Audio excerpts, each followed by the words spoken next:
What if I told you there's a proven method for building ironclad mental toughness, used by Roman emperors and available at no cost to you?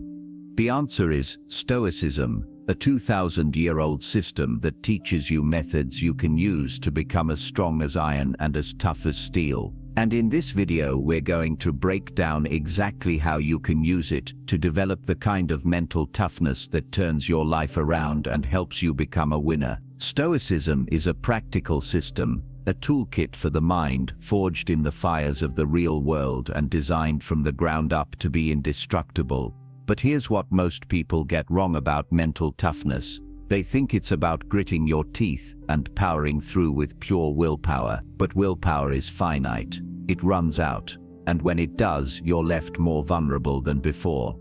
Stoicism works differently. Instead of relying on brute force, it builds genuine resilience through 3 core skills: the fatal flaw of willpower only, emotional intelligence, rational thinking, and virtue-based action.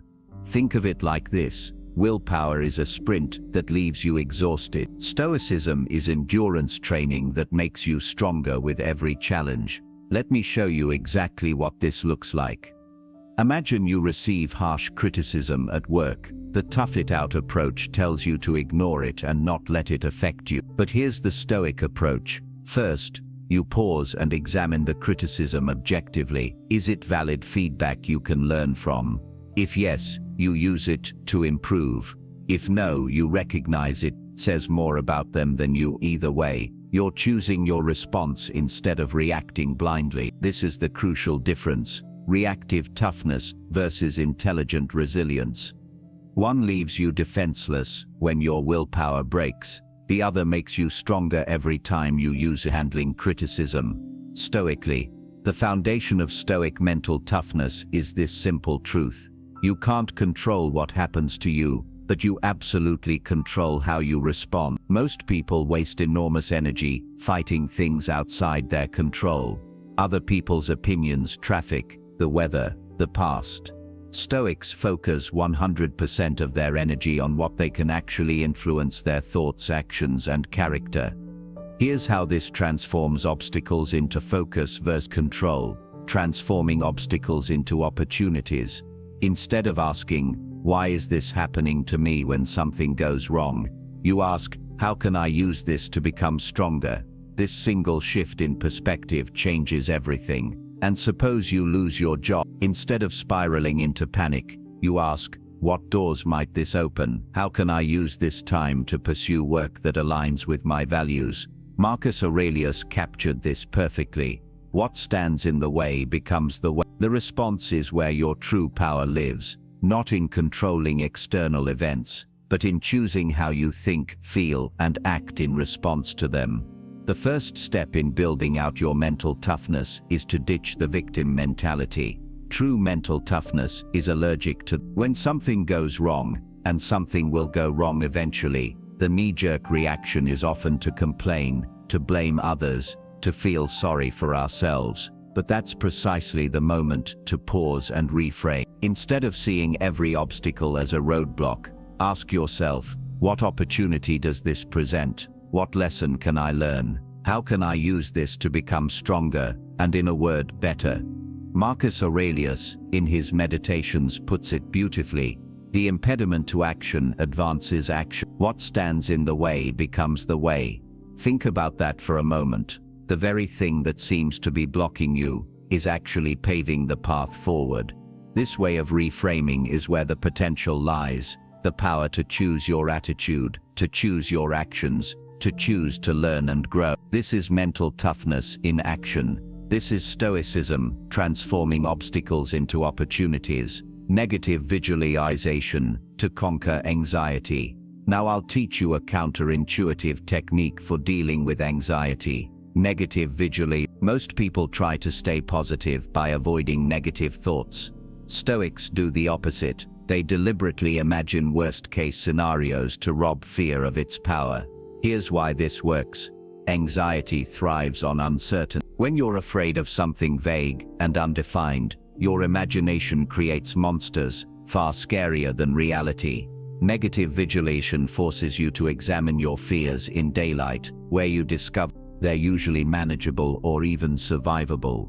Here's how to practice it. If, for example, you had to give a big talk, don't just visualize success.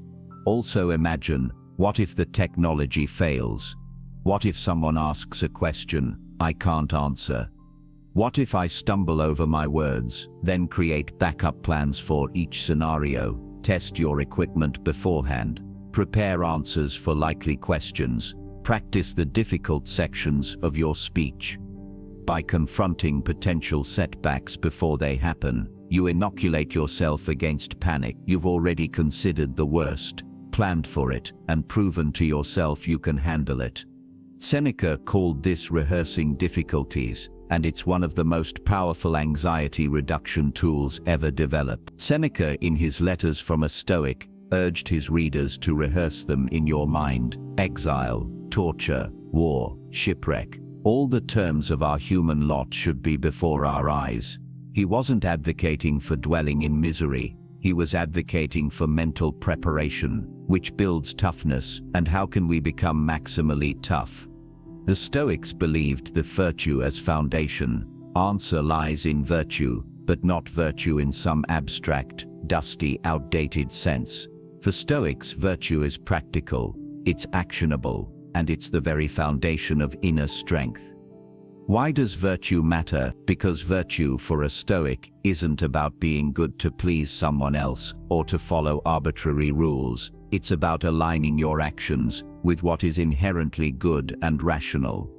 It's about living in accordance with nature, as they would say. And when you do that, you create a sense of purpose, of meaning, that's unshakable. Think of it like this: if your actions are constantly driven by fear, by anger, by the pursuit of fleeting pleasures, you're always at the mercy of external circumstances. You're a ship tossed about by the waves. But if your actions are rooted in virtue, in wisdom, justice, and courage, for example, you become the anchor. You gain stability, regardless of what life throws your way. If you're wondering how we develop virtue, I can tell you how. It starts with conviction. You need to consciously decide what your core principles are. What kind of person do you want to be? What values do you want to embody? This isn't a passive process. It requires honest self-reflection. Think hard on this. Write down your answers. Make it concrete. But conviction is only the first step. The real work begins with enacting those convictions in your daily life. It's not enough to know what is right. You must do what is right consistently. This is where Stoic practice becomes invaluable. Amatheti, loving fate. Every day presents opportunities to exercise virtue. A difficult conversation, that's an opportunity to practice courage and justice. A moment of frustration, an opportunity to practice emotional moderation. A chance to help someone in need is another opportunity to put justice into action. The key is to consciously choose the virtuous response, even when it's difficult. Start small. Choose one virtue to focus on each week. Consciously look for opportunities to practice it. Review your day at night. Where did you succeed? Where did you fall short? What can you do differently tomorrow? This consistent, intentional practice is what builds inner strength. It's what transforms you from someone who is reactive and vulnerable to someone who is proactive and resilient. The most powerful Stoic concept is amatheti, loving your fate. This doesn't mean being passive or accepting mistreatment.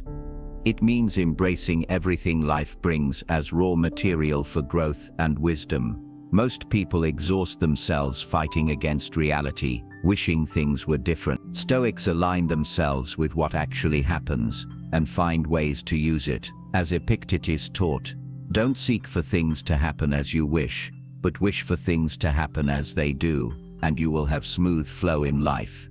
This is arguably the most radical concept in Stoicism. We spend so much time resisting, complaining, wishing things were different. We fight against the current of life, exhausting ourselves in the process. What if instead we aligned ourselves with that current?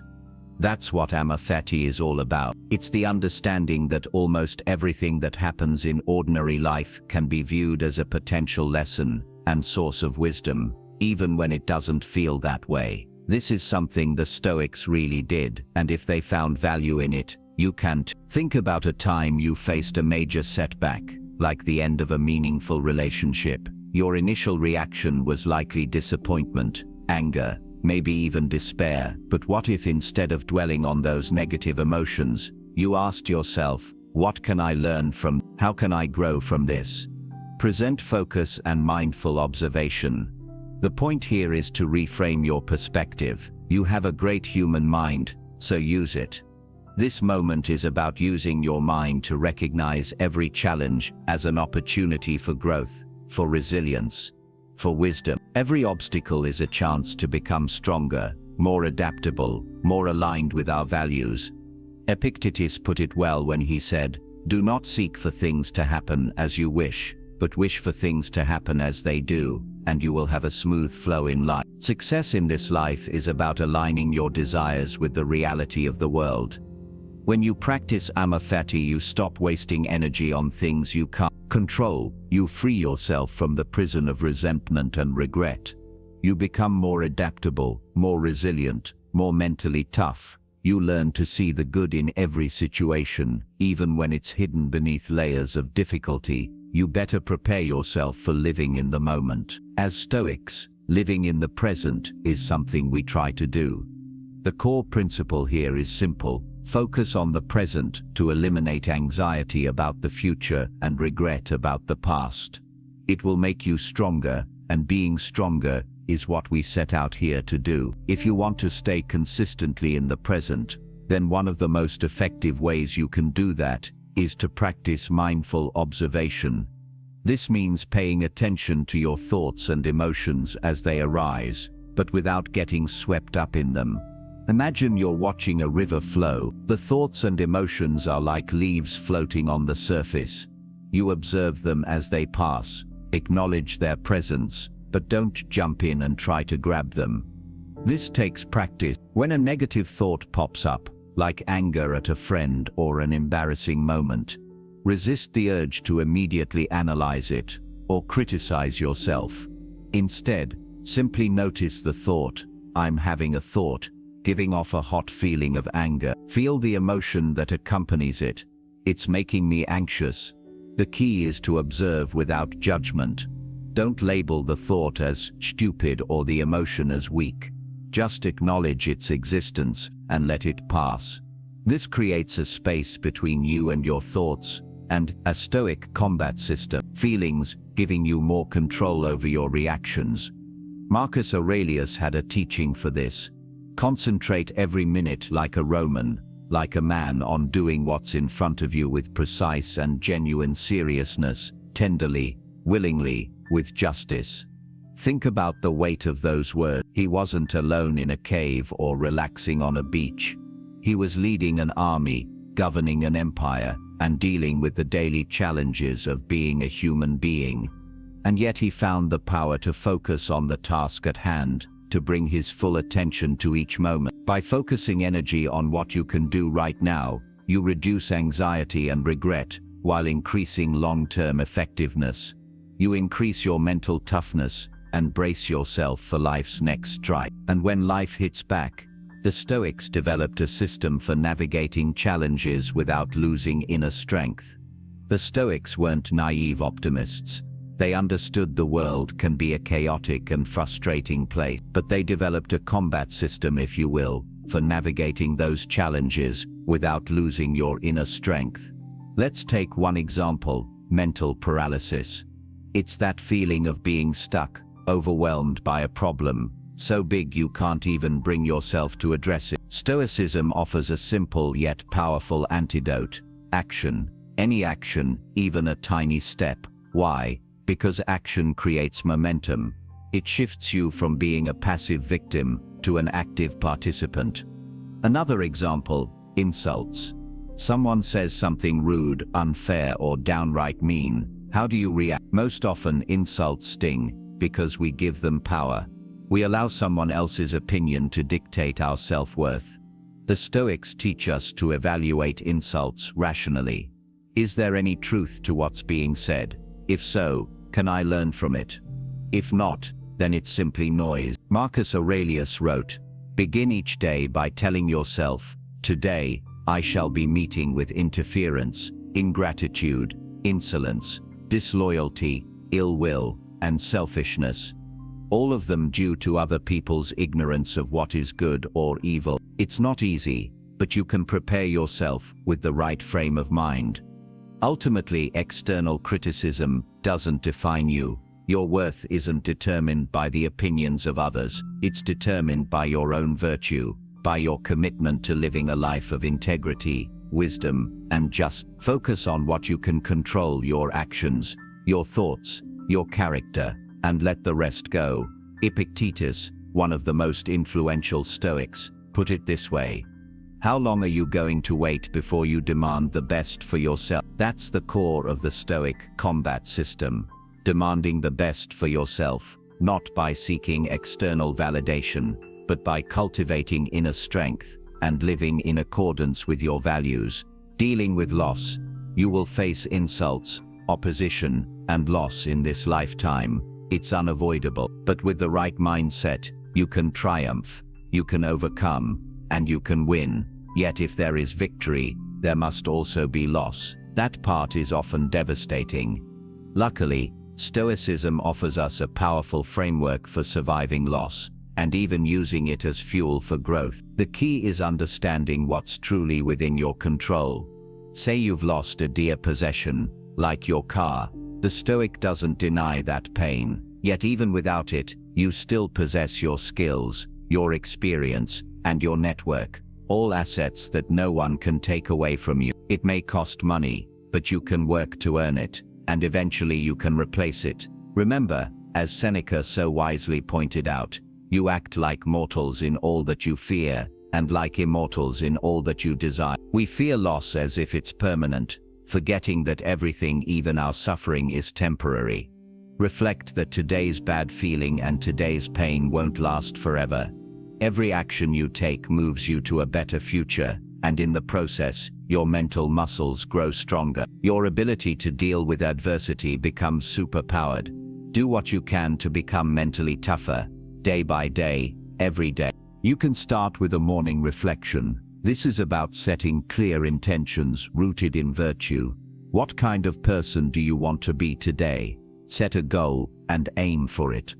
At the same time, mentally steel yourself for the punches life throws. Daily practices. Then, during the day, practice mindful action throughout the day. This is where the Stoic rubber meets the road. It's about consciously applying Stoic principles in real time. Ask yourself at all times, is this action aligned with virtue? Don't underestimate the power of your evening review. Before you drift off to sleep, take a few minutes to reflect on your day. What went well? Where did you stumble? Don't beat yourself up over mistakes, but instead view them as learning opportunities, and also celebrate your progress, no matter how small. Let's take a final real-life example. Imagine you're driving and someone cuts you off. Anger might flare up. That's a natural human reaction. The Stoic isn't going to pretend they aren't angry. They acknowledge the feeling, but then they ask themselves, is this anger serving me? Is it helping me navigate this situation? Usually the answer is no, so they choose to respond with reason and composure, preventing the anger from becoming worse. So now you have a recipe, a basic plan. You see what toughness is, how you can build it, and what steps you can take to support it. Now let's distill everything we've covered into a few key principles we can use to fortify your mind in day-to-day life. Think of these as the pillars supporting the temple of your inner strength. Conclusion: the core principles. Accept what you cannot control. Train yourself to recognize the difference between your sphere of influence and everything else. Focus 100% of your energy on what you can actually change. Live by virtue. Let wisdom, justice, courage, and moderation guide your decision. When you act according to your deepest values, external circumstances lose their power to destabilize you. Prepare for adversity. Use negative visualization to mentally rehearse challenges. This builds resilience and eliminates the shock factor when difficulties arise. Embrace your fate. See every experience, good and bad, as raw material for growth. Stop fighting reality and start using it to become stronger. The key is consistency, not perfection. Start with one practice, build the habit, then add another. This isn't just about reading philosophy, it's about transforming how you navigate life's challenges. You can do it, just try. Become mentally tougher every day, and then enjoy the life you've built.